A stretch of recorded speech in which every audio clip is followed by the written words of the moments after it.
दूर किसी जंगल में एक चिड़िया रहती थी। उसका नाम रानो चिड़िया था। उसकी एक बेटी गुड़िया थी। वो मेहनत करके अपनी बेटी को पढ़ाना चाहती थी। गुड़िया को पढ़ने का बहुत शौक था। गुड़िया बेटी, मैं गौरी कवि के घर काम करने जा रही हूँ। तुम ध्यान से अपनी पढ़ाई कर लेना। मम्मा, टीचर जी फीस मांग रहे थे। हाँ बेटा, मैं ले आऊंगी। फिर रानो चिड़िया काम करने गौरी कवि के घर चली जाती है। चिड़िया कवि के घर का सारा काम करती है और फिर कवि के पास जाती है, जो कि एक सोफे पर सज धज कर बैठी हुई थी। मालकिन जी, महीना खत्म होने में बस 2 दिन ही बाकी हैं। आप कृपया करके मेरी तनख्वाह दे दें। मुझे अपनी बच्ची की स्कूल की फीस जमा करवानी है। छोटी चिड़िया, पैसे पेड़ों पर नहीं लगते कि जब मांगो मैं तुम्हें दे दूं। जरा सब्र करो, 1 हफ्ते बाद दे दूंगी। लेकिन मालकिन, मुझे तो सुबह फीस जमा करवानी है। अपनी हैसियत देखो और अपने शौक देखो। चली है बेटी को डॉक्टर बनाने, कल आकर ले जाना और कुछ कपड़े भी धो जाना। जी मालकिन, ठीक है। चिड़िया शाम होते ही घर आ जाती है। खाना खाकर दोनों माँ बेटी सो जाती हैं। सुबह होते ही गुड़िया स्कूल चली जाती है और चिड़िया कवि के घर काम के लिए चली जाती है। गुड़िया, गुड़िया रुको तो, मेरी बात तो सुनो।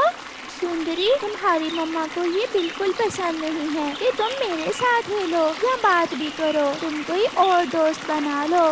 लेकिन गुड़िया, तुम मेरी सबसे अच्छी दोस्त हो, तुम ऐसा कैसे कह सकती हो?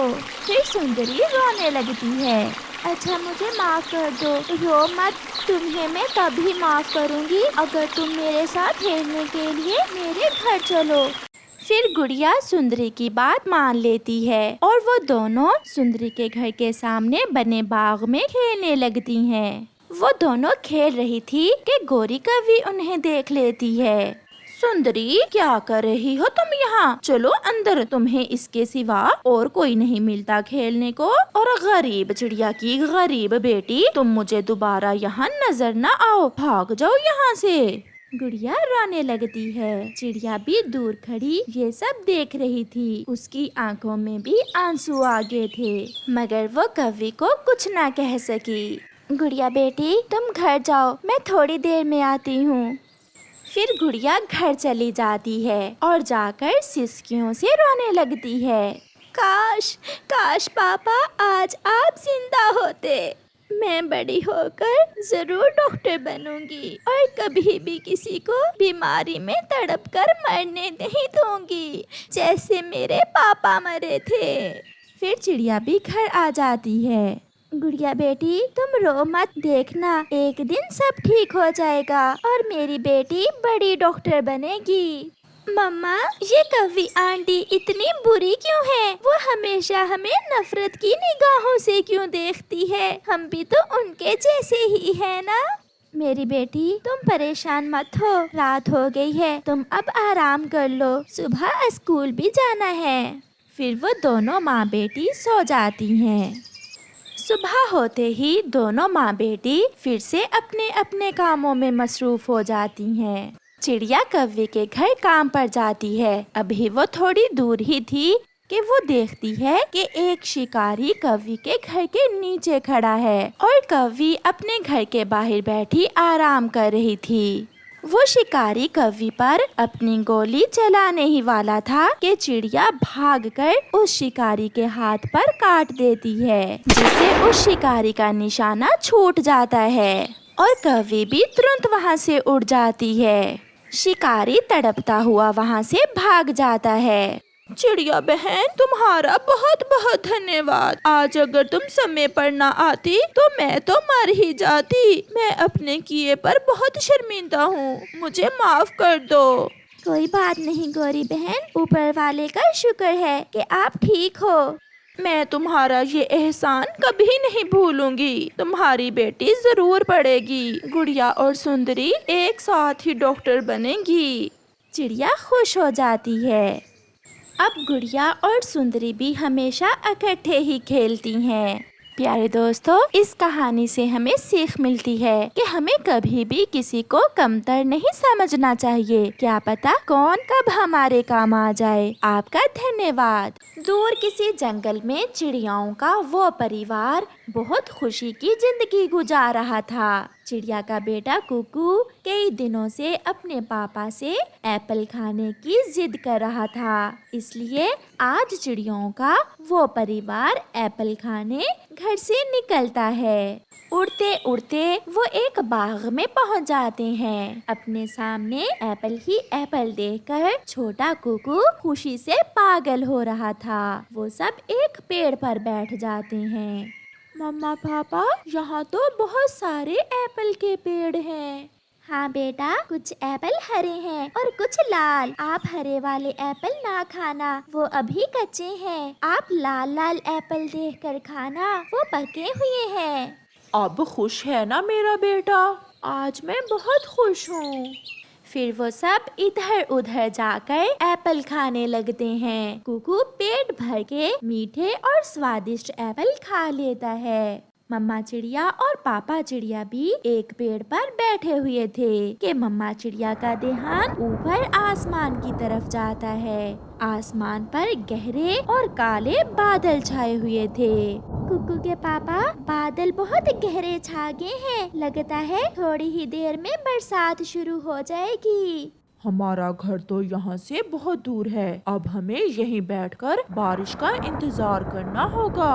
अभी वो बातें कर ही रहे थे कि बारिश शुरू हो जाती है। कुकू भी दौड़कर अपने मम्मा और पापा के पास आ जाता है। थोड़ी दूर किसान जो अपने खेत में काम कर रहा था, वो भी अपना काम रोककर अपनी बैलगाड़ी जोत लेता है। हवा ठंडी है, कुकू को ठंड भी लग सकती है। अब क्या करें हम? वो सामने किसान का एक कमरा है, क्यों ना हम सब वहाँ जाकर बैठ जाएं और बारिश के रुकने का इंतजार करें। ऐसे वो सब किसान के ट्यूबवेल वाले कमरे में चले जाते हैं। ये बारिश तो ना जाने कब रुकेगी। मुझे घर जाना होगा। मैं ट्यूबवेल वाले कमरे का दरवाजा बंद कर देता हूँ।